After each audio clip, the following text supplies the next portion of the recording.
else in Tesco. Yeah, that's it. Yeah, it is quite good fun. The whole place is nice, really, isn't it? Yeah. The food's good. As soon as we came in, it was just greeted nice, treated nice. Yeah, it adds to the whole experience, doesn't it? So whereabouts you guys from? Western-super-Mare we come from today. Oh, okay. Whereabouts is that? Down past Bristol. Yeah. Not far, about half hour south of Bristol. Yeah.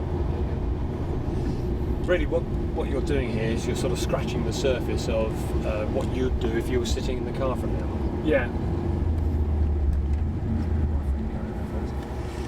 And we start off with lots of driving exercises, a bit of track, a bit of wet circle, and a bit of acceleration and braking, all that sort of stuff. It is, I suppose you could call it driver training, but it's making people aware of their responsibilities as a driver, as well as enjoying, having a bit of fun in the car. Yeah. And we're going to start off with a bit of acceleration and braking. And I can normally jump the queue, but we'll see what we get. See if punters are driving. Yes, they are. Wait for me. Can we go, Roger? Yeah, okay. Yeah. So this is a standard acceleration and braking exercise. So it's just a hard brake, hard accelerator, followed by hard brake. Normally it's 60, let's say 74.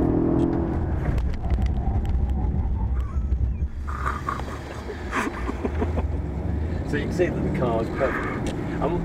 The best thing to observe on that is that there's no effort from the driver. It's just a question of pressing the gas pedal. The electronics sort out the stability of the car. Yeah. Bloody hell. I'm glad I used the toilet. And then we'd go on to things that are relevant to driving. It's if you know anything about driving at all, a lot of the advanced drivers always talk about forward vision and planning.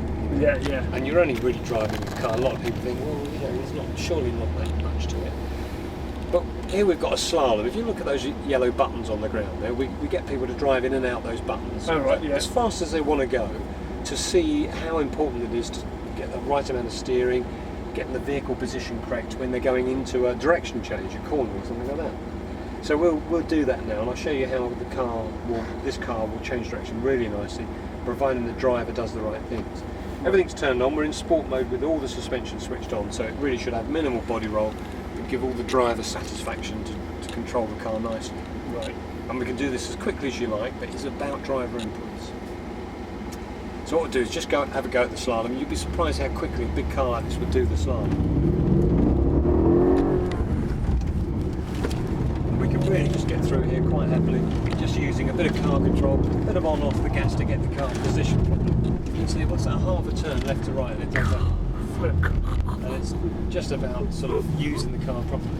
And you'd be surprised how many people will not make that. They would do one gate, maybe two gates, and they're all overshot. They can't sort it out.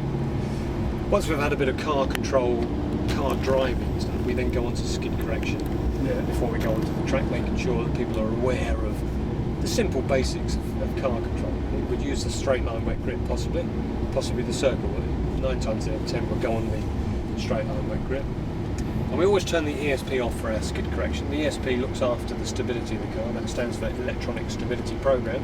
Yeah. And it's very slow speed. It's about 20 miles an hour. And it's about, as we said, about steering into the skid. And we like to have a bit of a play on there, see how far we can get down the straight sideways without spinning. It's just a question of getting the car turned, a little bit of throttle. The car goes out of shape, but it's about feeding the throttle, trying to keep it sideways. And it's just a playing thing, really. Yeah. And you'd be surprised how much car control you learn by not being fazed by the car going out of shape, understanding what your responsibilities are as a driver to keep the car stable. Because most people in a skidding situation, they jump on the brakes, which is the last thing you do.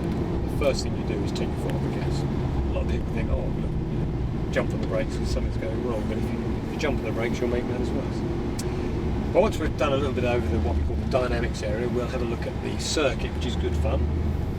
And I always like to take people around for nice gentle laps so they can see where we're going. And it's all about corners, really. And the house rule here is you mustn't cross the 2 white lines. Yeah. Quite often I say to somebody on the grass, but no damage done.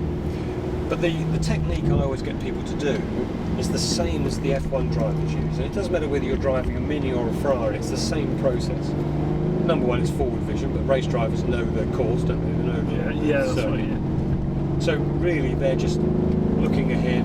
They'll be braking in as straight a line as possible, getting all the speed off for the corner. So we'd be approaching this at 90 miles an hour, braking down to about 50, getting the car into the corner, and accelerating out. And you never mix those up. You don't rush into a corner and expect to sort it all out. So it's all about that brake, steer, and throttle. Now I like to have the car in manual mode, so I'm using the gears manually. That gives me engine braking as well. And I like to have the ESP mode in sport. That means I can have all the power and light through the corners, and then it's more fun. So there I go with that. And all the while we're keeping the car nice and stable, you really drive quite quickly. So as we come out this corner here, we can give the car a nice little blast down the road here, and it fires it down to the next corner. But again, steer into the corner, back on the power, up to third for this, use the torque to push it through the corner, get the car through there nice and steadily, accelerate with the gear up, and we're just coming up to 90, 95 before jumping on the brakes. And that speed is really decided by how you get out that right-hander before the straight. So you can see now, I can hold a conversation and drive quick, it's not a problem, it's about using the car properly, knowing what you can get away with.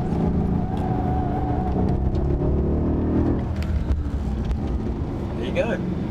That's probably talk. Unbelievable. I was stunned by how comfortable it was, even when it was being chucked round the bend. Yes. Yeah. I was expecting to be pushed against the window, but it is good fun, I must that admit. was awesome. And then once you've done a little bit of that, we then go on to the wet circle to extend that driver training. Turn the ESP back on, and then you'll see how all the electronics work. What sort of horsepower is this one? 525. So what was that 0 to 60 time we did? About 4.5 seconds. So you were doing 74, weren't you? 75 Yeah, just by the time you got to the end. Yeah, only to make it more drama to it. So this is our wet circle. It's about as slippery as wet snow. So the ESP is looking to count steering angle, throttle position, actual body position relative to steering angle, wheel speed front to back. And if the sums don't add up, then it will cut the power out. ESP's on at the moment. So there we are, driving through a right-hander in falling snow, and all of a sudden I've used a bit too much gas. And he goes, yeah, well that's all right, I'll just correct you again. So that's what it does. Yeah. So I've got the FOT absolutely on the car thing. It won't go any faster because the sums don't know. It's not allowing. It's allowing the car to drive, but no extra power. Mm-hmm. And the secret is, obviously, as you probably know, is about steering into the skid. So if we didn't know anything about skid correction, the worst can happen. And you just you don't know anything until you normally freeze. And this is what happens. The car goes right out of shape. Yeah. And that's very modest throttle. They're very sort of light throttle to get the car out of shape. But the secret is to obviously to steer into the skid, and that's it's as obvious as it sounds. The main thing is you can't brake. If you jump on the brake with the car sideways, you end up going all over the place. But essentially, it's just about steering into the skid. So you just steer into the skid. Oh, I couldn't quite got that. It's got a bit too far. Talking, not driving. But it is quite straightforward. It is as simple as taking your foot off the gas, steering into the skid. So as we go a little bit sideways, just steer into the skid, and we've got it back under control. It is really simple as that. But to make it fun for the customers, I get them to get the car out of shape and then add the throttle again to keep the car sideways. So you end up going all the way around the whole circle sideways. But it is very much about balancing the steering against throttle, making sure the car stays sideways. They try and get the whole 360 sideways. Not many manage to do it, but it is just just about balancing steering and throttle. So all you're doing is blipping the throttle? Just sort of keeping the wheels turning a bit, yeah. Whoa! Oh, I missed the turn. It didn't mind that either, did it? It was quite happy to go in there like that. Yeah. I mean, they're great cars. I mean, they are really, nice cars. What I'm always fascinated about is, I don't know if it's ever happened, but we were talking about the guy that's won the lottery. He's parked his 20-year-old Cavalier in the car park and picked up a 500 horsepower saloon. That will happen. Mm-hmm. Yeah, of course it will. Which would happen to me. Yeah. Yeah, and then you step in something like this, it's a totally different ball game. Yeah. It must happen, mustn't it? if I win, you'll be seeing me. Yeah, you can have the Cavalier. Yeah, you're welcome. I'll wash it before I bring it here. Yeah. Oh, somebody's having a little drive in the electric. Smart. Let me just reverse into that shot. After you ladies. But watch out P's and Q's here. Yeah.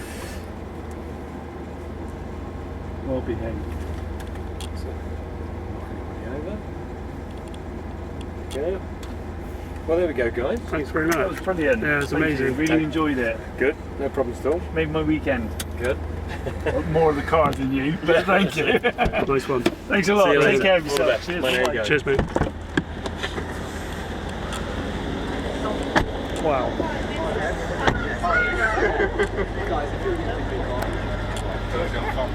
You go to the front, I'll go to the back.